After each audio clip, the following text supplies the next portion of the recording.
Hello, everybody. Good morning. My name is Kaya Slater, and I'm currently in Queensland, Australia. So it is the morning here for me, and I know that lots of these listeners are going to be in the States, so it's the afternoon. So good morning, good afternoon, wherever you're at in the world. Thank you so much for having me in this space.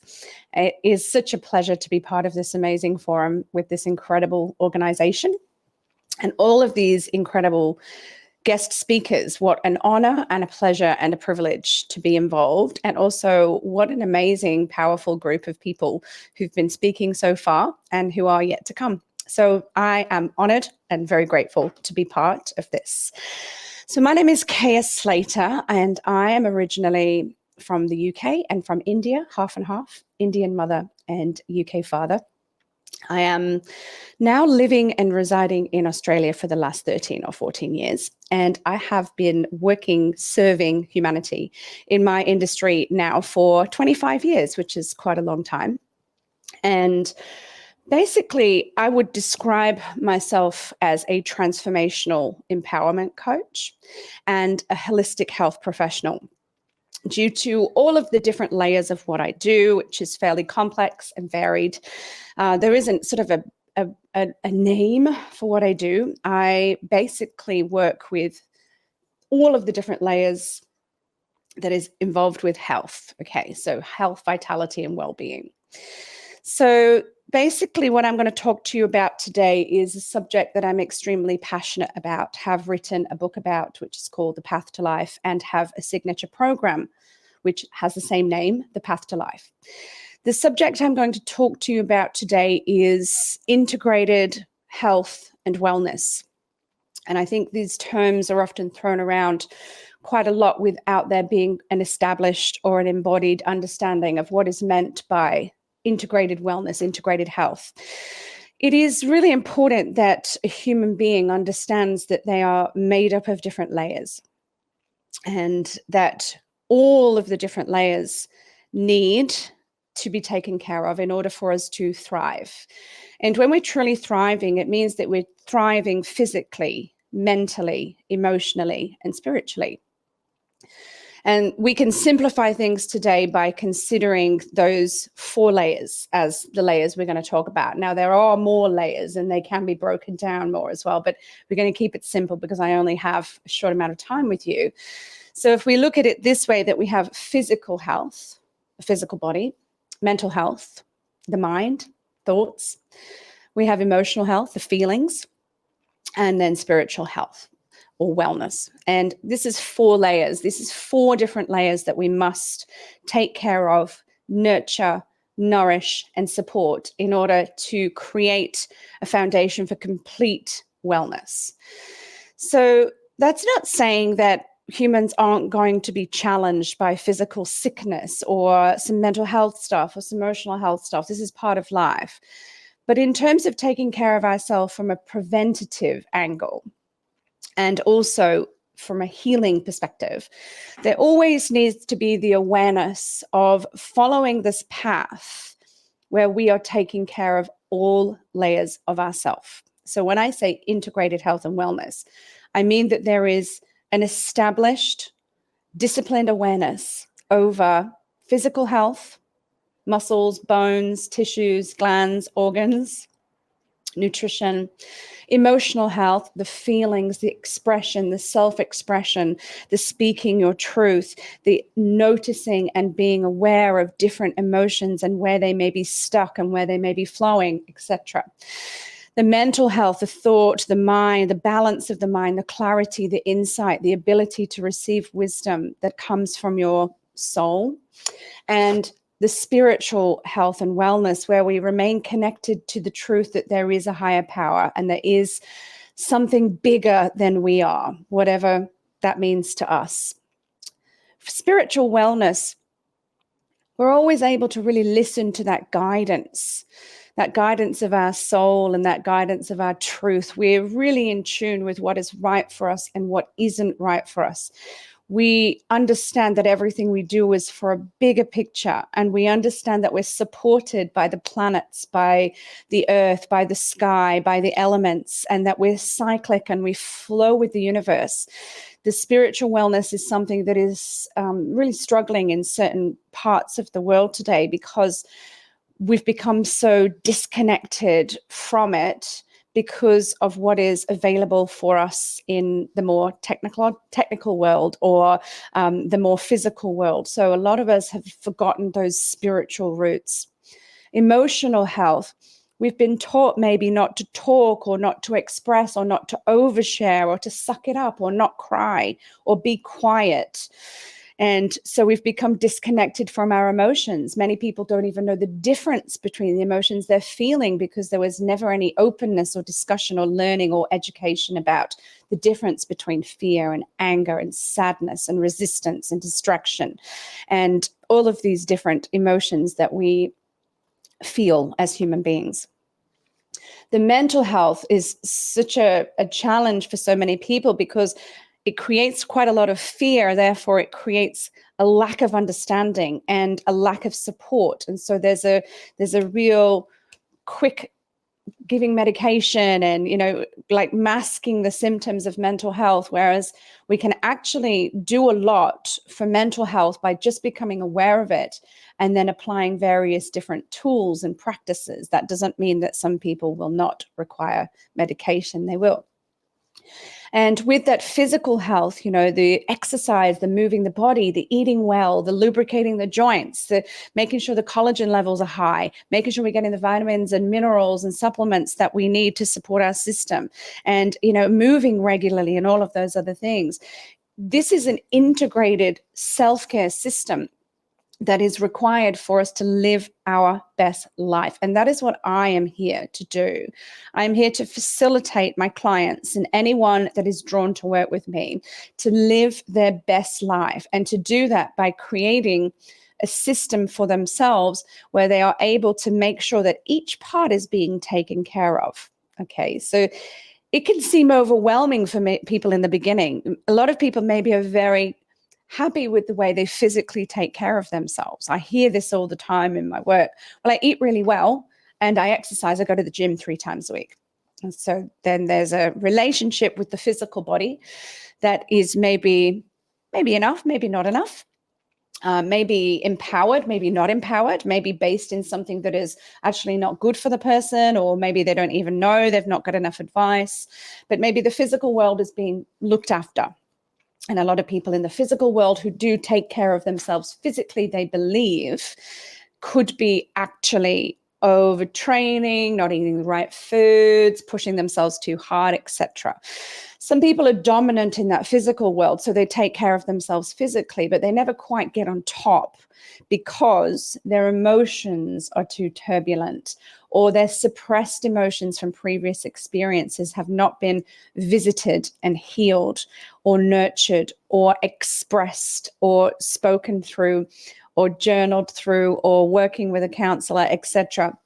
So the emotional body is impacted. And when the emotional body is impacted, it's actually blocked. So if we think of our chakras, the energy channels in our body, when we have stored emotion and emotion is no longer moving, it becomes stagnant and stuck and no longer flows. So actually energy cannot flow through the body the way that it's supposed to. So as a result of that, the physical body does not work properly. There is imbalances, there will be problems, there will be various different complaints, sicknesses, illnesses, diseases, things that really surface because the emotions have actually got stuck and stagnated in the body. And now, as a result of that, the physical body is not flowing the way that it could be. So when we just look at the physical and we keep going, what's wrong with me? And why do I need to do this? I need more exercise. I need to change my food. I need to take medication. Instead of what we could do is choose to look at the emotional state. So when somebody comes to me and the physical body is doing something, the first thing that I am going to do is go to the emotional state and see where we are at with that.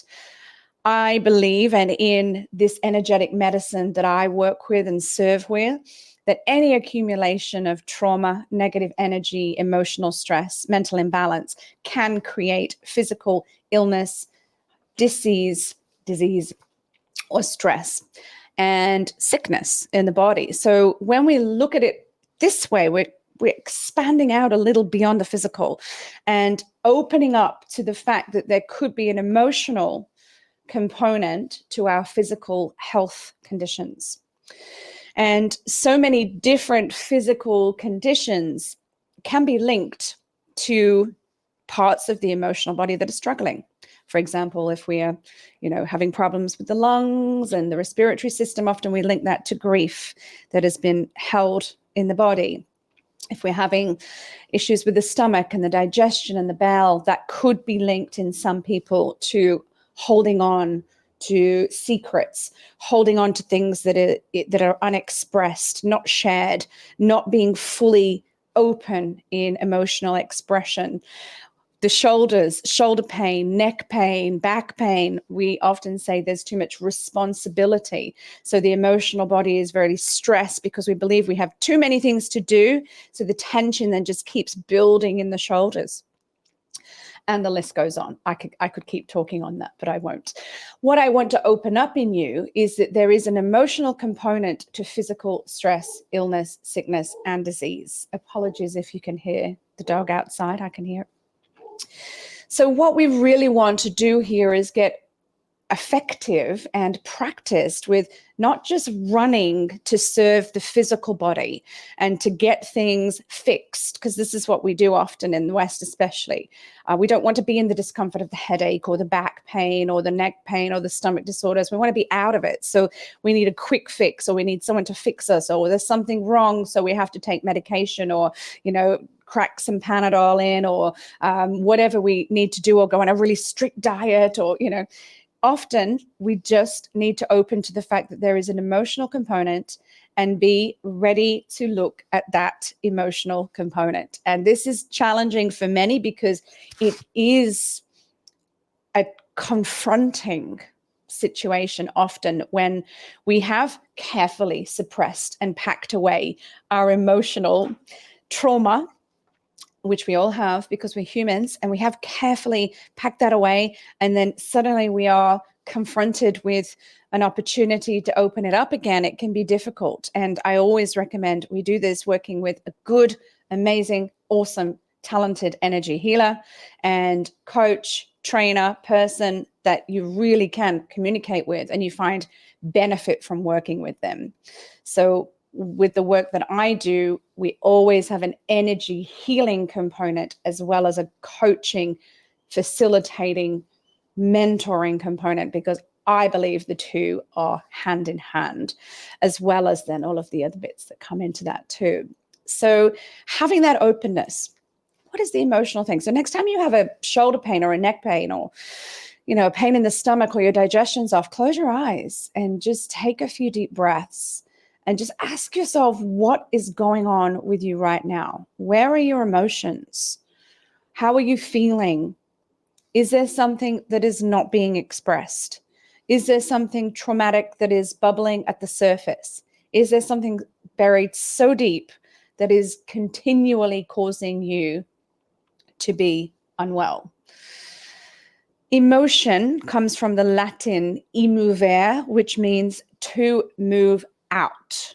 And so when emotions are doing what they're supposed to be doing, they're moving out, basically your system will receive them. They'll rise from within or they'll come at you.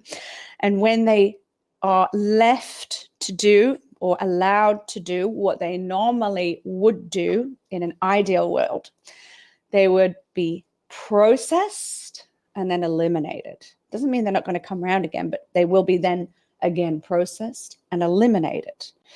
When human beings do not process and eliminate, they hold on, blockage in the body is going to be a byproduct of that. So with emotion, coming from the Latin emovere, which means to move out, we must come to some kind of method in which we are able to move our emotions out of our body, Maybe we need to even acknowledge they are there or remember they are there, because we can heavily suppress anything that is too traumatic. Going into one stage further with that, whilst I'm on it, there also can be emotional trauma that is taken on in you from others. So from people around you when you're alive and kicking, but also in the womb from whatever is happening for your mother and those around her, and from your lineage. So stuff that is inherited in the genetic blueprint, and also, depending on your belief system, things that have come from past lives. So when the emotional trauma, excuse me, is so difficult and challenging, in some systems of belief, they can be held from one lifetime to the next. So then when you come back in, there's already some emotional trauma in there. So there might be some unexplained behaviors or unexplained feelings that we don't actually know why we're experiencing them. And, maybe we don't need to know why, but we do want to work with actually letting them go. So that concept requires us to become very emotionally aware. How are we feeling? And one of my favorite techniques for becoming emotionally aware is journaling. It is one of those things that so many people naturally do because they might be more mentally inclined. So then writing for them is easier. And it is one of those things that so many people resist. And I've been in my industry for over, 20, 24 years now. I come across it so often that people resist journaling. It's confronting. You're going to write, and that's going to be reflected back at you. You're going to uncover truths. You're going to have to become accountable because you're going to be faced with what is inside you, what is coming out of you, what is coming through you. But that is why we are doing it. When we step up to the actual, to our actual spiritual growth, and when we step up to rise to challenges and to face fears, journaling is an absolute must. We have to do it. We have to get what is inside out, and then we have to be ready to see that reflected back at us so that we can then make changes. Journaling is a powerful practice, and if you're resisting it, I want you to ask yourself why. Because working with me in my programs, journaling with everyone is part of that. And I love these conversations that I have with my clients. It's such an obvious thing. They'll say, oh my God, I've been avoiding journaling again. And I've been avoiding journaling again because I don't want to look at what's going on, or I want to stick my head in the sand, or I've been avoiding journaling because I'm eating terribly, or I'm not exercising, or I'm being angry all the time. It is a very intelligent self-sabotage pattern to avoid something that is going to create change for you, especially when it's positive change, because we become addicted to these negative, harmful emotional states, and we get stuck in our fear and we believe we can't move out of it. And that is simply not true. We always, as human beings, have the power to shift and move and rise. That doesn't mean it's easy, but it's something we must do, because if our emotions are keeping us locked in a certain frequency, we will continue to attract things at that frequency. If we're feeling angry and we're not dealing with that, we will be attracting it into our lives and feeling more of it. Attention goes where energy flows where attention goes. So we will be attracting more. If we're feeling sad but not doing anything about it, we will be attracting more of that because we will be dwelling in it to a certain extent. Same with all of the other emotions, the same as with happiness and joy. If we're radiating happiness and joy, it is a magnetic thing. It's attractive. We're attracting more of it, and we're also then sharing it. So we have to learn to really heal the emotions. And I feel this is a big part of the human race, the collective of consciousness that we're rising into now, these different powerful frequencies. We are being called to heal our emotional bodies so that we can raise our vibration. Because without healing the emotional trauma, we do not raise our vibration, and we cannot effectively live from a place of love. So we really need to step into that, looking at the physical realm and then opening to the emotional realm. So becoming aware of your emotions. Start to journal each day about how you are feeling. and what has been going on for you in the emotional world. How do you feel? Certain situations, what did they trigger? How did you behave? Have a look at your patterns. And I suggest to people in the beginning with journaling to keep it really simple and to give you some kind of prompt. Actually journal for all parts of your body. Remember, there's the physical, mental, emotional, spiritual. So have a section in your journal for each. How is my physical body today? Write about it. How is my emotional body today? Write about it. Might be tricky in the beginning if you're not quite connected in that space, but it will come. What about my mental body? The thoughts, the quality of my thoughts and insights and any wisdom coming in. Write about that. And then what about my spiritual body? And, what have I been doing to connect to that part? And that also can be a bit of a challenge. But it's a great way to start to get used to the process. And with emotional healing, often we will need energy work, energy healing. And this for me is the most powerful way.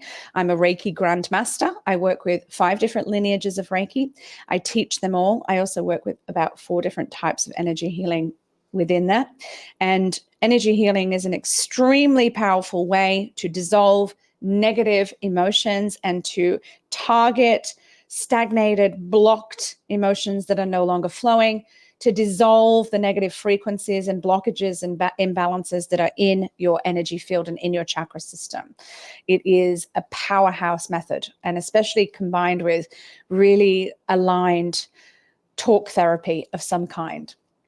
And this is a really great way to help the emotions to begin to move. And then we put things in place like tools so it becomes a constant. So we have an awareness of talking about things that are releasing us on a regular basis, putting boundaries in place, saying what we need to say, speaking our truth, becoming self-aware of our own emotional state. It's a big journey, but it's one that is really worth going on. Let's look at mental health now. So mental health, mind and thoughts. So with the mental body, such as stigma, like people are really challenged by mental health, but it's just part of the integrated whole. It's just a different layer. With the mental health, it's the mind that can play havoc with us, and we can have very serious, very, very extreme levels of mental health issues, and then the day-to-day mental health issues that we all struggle with. The idea is mentally there is a equal amount of energy in the right and the left hemispheres so that we can maintain mental equilibrium or balance. So there is the same amount of energy in the left hemisphere and the right hemisphere, or the masculine and the feminine. And when that happens, we're balanced in our center. In Sanskrit, we call this Sushumna Nadi, which is the central energy channel. And in Sanskrit, we also use the left and the right. So we have the left, which is the Ida channel, and then the right, which is the Pingala.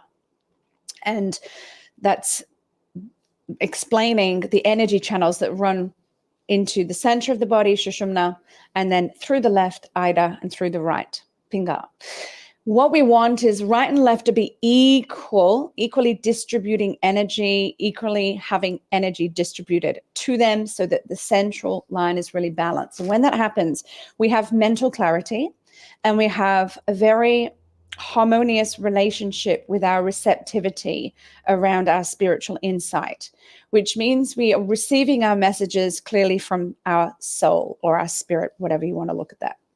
So those higher truths, those messages from above, those really intuitive, insightful pieces of wisdom, they drop in easily and we can take action on them easily because we have mental clarity. So there is no disruption when the energy comes in.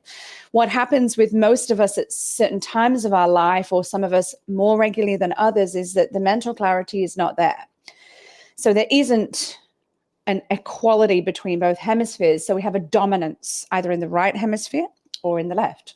And so with that kind of dominance, we become off balance. We may have erratic thoughts.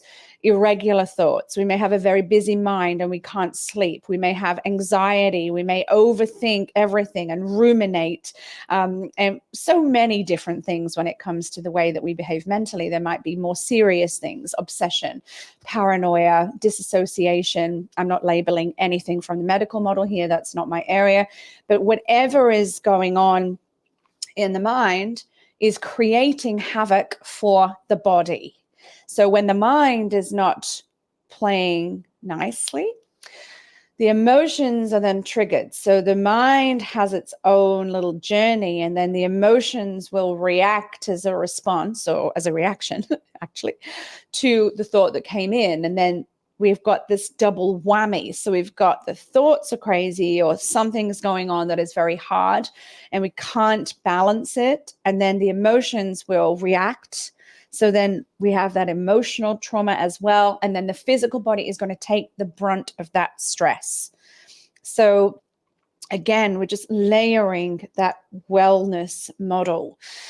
So when the mind is thinking a certain thing and it's ruminating or obsessing or stressed or anxious or not clear, then we might have all sorts of physical and emotional reactivity or response from that, accumulation from that. Because we are integrated, we are whole, and one part cannot have a certain reaction response without something else being triggered by that. So what I really want to bring to you here is the awareness of seeing where you are at mentally in each moment. And this is a big one because it becomes so normal for so many people to live in a state of phenomenal mental overload and phenomenal mental stress. And this is not our natural state. This is not our natural state. It is not something we need to accept. There is things that we can do to improve the way we feel, think, live. And when the mental health becomes so consuming and so disconnected from reality, we can create a lot of harm for ourselves and for others. So whilst the mental health in some cases will really need, I believe, some kind of medical support, I really do believe that some people definitely will need medical support.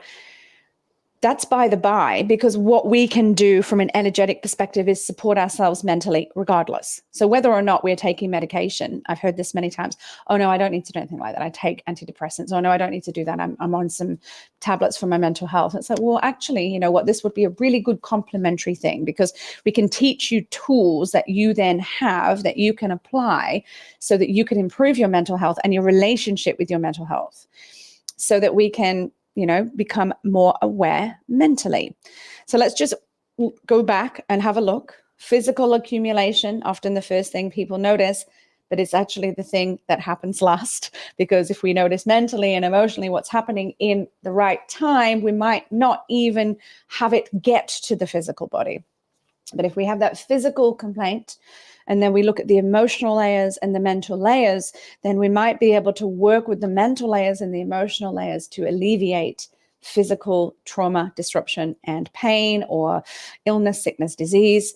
And when we look after the mental body, in turn, the emotions will be better. And you see how it's all a cycle? Mental health care will equal emotional wellness. Emotional wellness will equal physical wellness. Physical wellness will equal mental wellness, and so on. It's a cycle. We can't work in one and not have it impact the other, and we can't have trauma, imbalance, and blockage in one without have it impacting the other. So with mental health, some of the methods that I would like to share with my clients and with anyone that works with me, and that I do share and have been sharing successfully in my work for a very long time, is things like mindset coaching. So we are shifting negative frequencies into positive frequencies through various different methods. So again, let's look at frequency. When there's heaviness and density in the emotional body, the frequency is low and dense, and we need to lift the frequency to a higher vibration to feel better. It's the same with the mental body.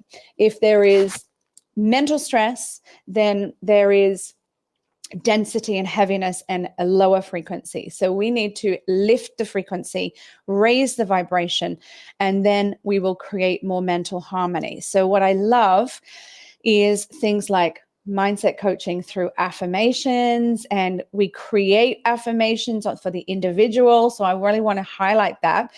Other people's affirmations are not yours. So this is important because many of us follow affirmations of others, but they really need to be aligned with the individuality of the person. So I like to create individual affirmations with my clients that are only for them. And we do this by tuning into exactly what is going on for them and what we need to change and what we need to shift. So those affirmations actually cannot be the same as anyone else's. We can get an idea. If we want to Google search or read a book, we can get an idea of great affirmations. But what I always suggest you do is you personalize them. So you must personalize them with your own energy. Otherwise, often it can just be mental body chatter. It's actually not creating any change or having any impact because it's not aligned with us or relative to us. So when a lot of people, swallow a self-help book and then just are talking in these positive talk, there's no emotional change. There's no spiritual change. There's no physical change because we're not actually truly aligned or resonant with that particular affirmation. So affirmations are so powerful when they are aligned to you. All right. So this is an important piece. Individual affirmations. Also, the way we do it.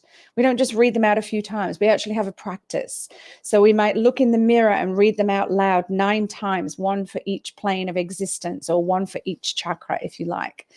We might read them out loud 9 times a day and write them out once a day in our book. We might write them in red pen because that makes them really affirmed and powerful. We might have other practices in place, which I would love to share more on you. There's so many ways we can do it, but there must be a system and a technique and a method to activate those affirmations in a really sensible, powerful, and potent way.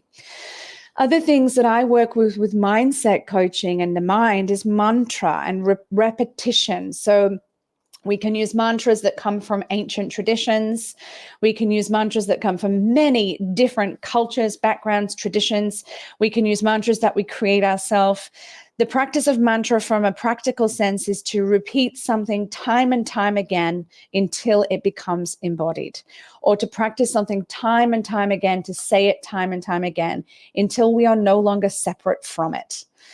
So if we look at a mantra and a person, this is me, this is my mantra.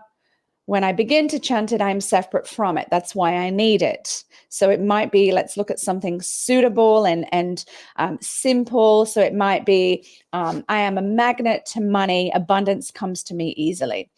I might use that in the beginning. It's just one that I have with many clients or a similar role.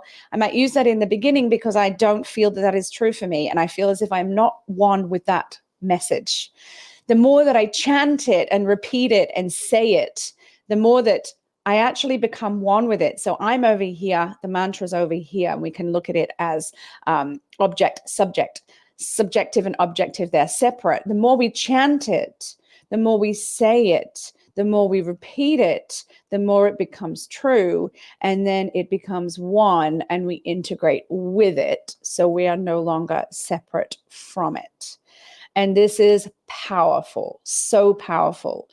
And if we're using this from ancient lineages and from ancient traditions, we might use it from Sanskrit. So there's many mantras, and different cultures have their mantras too. But if we're using a mantra from the Buddhist philosophy or from the Hindu tradition, then we will chant it because it has meaning and power and amplification, and it has alignment to something that we are capable of calling in. So we will chant that mantra, chant that mantra, chant that mantra until we are no longer separate from that mantra. And this is a powerhouse way to condition the mind. Also with the mind, breathing. When we breathe equally, use pranayama or breath work, we can balance the mind by bringing the equal amount of attention and energy into both hemispheres. So if we do alternate nostril breathing, for example, we're energizing both hemispheres equally and therefore balancing them in the center. And when they're balanced, we're balanced. Journaling again. We need to empty the mind. So we need to write to get it out. So this is such a powerful practice, is to write what's going on mentally so that it comes out and it's released. And meditation of any kind is going to be a powerhouse to supporting your mind. However, there are meditations and there are meditations, and there is a different meditation for everything. And so what I encourage you to do is not stagnate with the same meditation that you've been doing every day for 20 years if you're still not feeling good. If it doesn't anchor you, if it doesn't feel powerful, if it's not potent, then it's obsolete. We need to get experienced at different types and styles of meditation. I teach a beautiful workshop called Ways to Meditate. I have many private meditation clients all over the world, and I am not working with them in the same way. It is individualized. There is many different ways. We might use mindfulness. We might use moving meditation, mantra, chanting, sounding. There's so many things we're going to do, and it's going to be different because it will be specific to what is going on for that individual person. And this is important. We need to individualize what we are doing and see how this is becoming a pathway. Okay, physical health, mental health, emotional health, spiritual health. Now, if we look at spiritual health, and if you get hold of my book and read my book, The Path to Life. The Path to Life, the book contains 3 sections that lead into the 4th: physical health, emotional health, mental health, spiritual health, and then how to integrate them all together. And if you work with me in my program, Path to Life, which is a transformational, life-changing program that incorporates everything, it is a powerhouse program. This is going to take you through the pathways in order to make sure physical, mental, emotional, and spiritual health, and you can see it down there in the comments below. You can see how to contact me. You can see my program in there. This is going to give us the tools that we need to make sure we're taking care of our health. And that book contains many different methods, because we are always going to connect with different methods. What's right for one is not right for the other. So it's important to individualize. And that's why I suggest you work with someone, you work with a coach, you work with someone who can guide you, and you work with someone who understands this magic and can intuitively connect with you and make sure that what you're doing is actually aligned for your needs and your requirements, rather than this one size fits all. Because it's really not the truth and it's not effective. We want to make sure that everything we do is personalized. Spiritual wellness, what we're doing here is we're connecting to a higher power. We are understanding that there is something bigger than what we are here in this physical world. The spiritual wellness is our ability to be able to receive our insights and highest wisdom and connect to our truth and connect to nature and the planets and the stars and the universe, so that we can in turn feel supported. So the universe supports us. And many of us live believing that the universe is against us.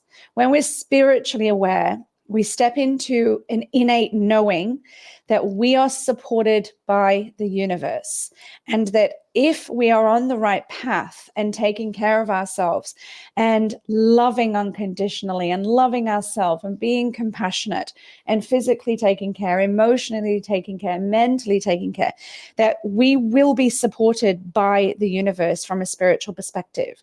We can align ourselves to whatever we want to call in. We can bring in whatever we want. We can magnetically attract it.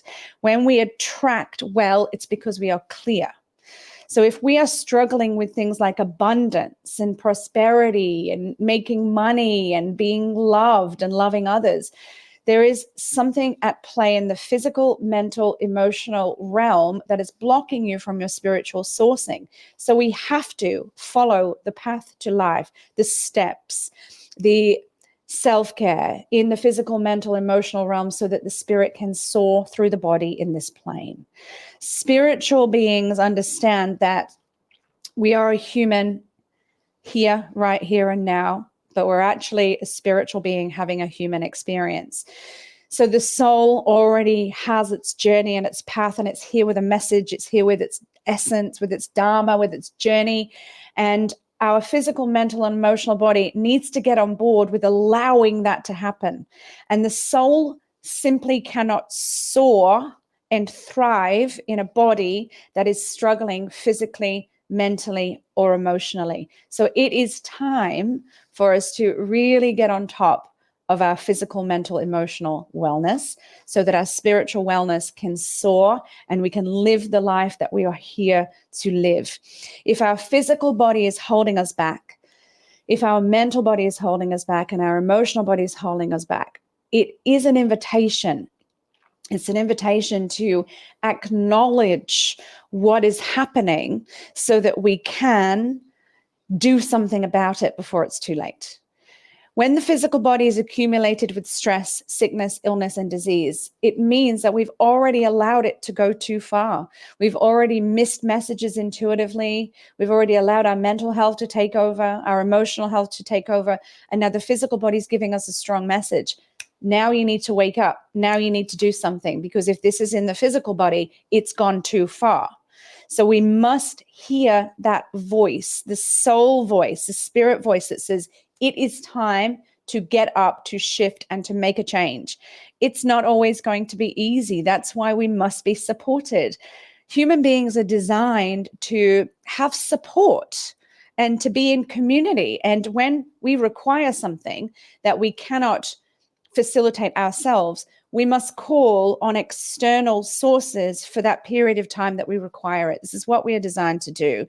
We're not designed to do everything ourselves. When I have a requirement that I can't fulfill, I will reach out and make sure that I connect with a person who can fulfill that requirement, who can serve me, who can support me, and who can facilitate me to be the best version of myself that I can possibly be in that area. And we are not designed to know it all, to be able to do it all. There is support there. So if any of this is really ringing true for you, then I want you to reach out to me and let's talk, because my soulful role here as a coach, as a mentor, as a guide, and as an energy healer is to support you to be the best version of yourself you can possibly be, and to facilitate you on your healing journey so that you can thrive. And when we acknowledge that healing needs to take place, and when we acknowledge that there is various paradigms, behaviors, blockages, imbalances, thoughts, and all sorts blocking our true pathway, when we acknowledge that, part of the work is already done. The next step is to acknowledge it and then change it. What do I do now? I work with someone. What do I do now? I get the support that I need. I read the book. I step into the program. And I will tell you now, there will never be a better investment than stepping into your own healing and your own growth. When we really, really acknowledge that, the universe is going to send down its potential towards you and support you and lift you up, because you're making a brave step. You're making a brave choice, and you're ready to shift your consciousness and to heal your frequency, raise your vibration, and to step into something that is what you truly deserve and what you are truly here to do. So do not wait, beautiful people. Do not wait. So many people wait. I'm going to wait until this, and I'm going to wait until that, and I need to prioritize that. And, you can't wait when it's your health or your well-being. Otherwise, before you know it, your time will run out. We have a very short window here on earth in each incarnation, and we must honor the vessel that we've been given. If we've been given this physical vessel with this set of emotional tools and this mental body. We've been given it in this life to carry us from the beginning of this life to the end of this life. We have signed a sacred contract to take care of it. And if we take care of it, it will last. If we don't, it won't. And we will be uncomfortable, unhappy, unfulfilled, sick, ill, diseased, whatever else, because we haven't made the choice to step into our true potential. And we haven't made the choice to claim our divine birthright of health, vitality, and well-being. So I have a little link there below, innerjourneywithkaya.com. You can go straight to my program, Path to Life there. You can also hop on my website and book a call with me. I am offering anyone who has been in this beautiful forum a free discovery call. And in that call, you'll talk to me and we will highlight what is going on for you. And I will make suggestions in terms of steps moving forward for you as an individual. So anyone who comes through this forum will get a free discovery call so that we can talk about how we can work together and how I can support you. Please also hop onto Amazon and grab my book, The Path to Life. It is a no-brainer when it comes to stepping up and healing. I have been Kaya Slater, and it has been a complete honor to be here. And thank you so much for listening for the last 47 minutes or so. So please do touch base with me. And if you have any questions, feel free to write them in the chat. I want this to be an opportunity for you to honor yourself, to love yourself enough to start moving towards a healthier, happier you, because you deserve it. Thank you so much, beautiful ones. I hope you have an amazing day, morning, evening, wherever you are. It's very early in the morning still for me, so it feels like a great way to have started the day. Thank you so much.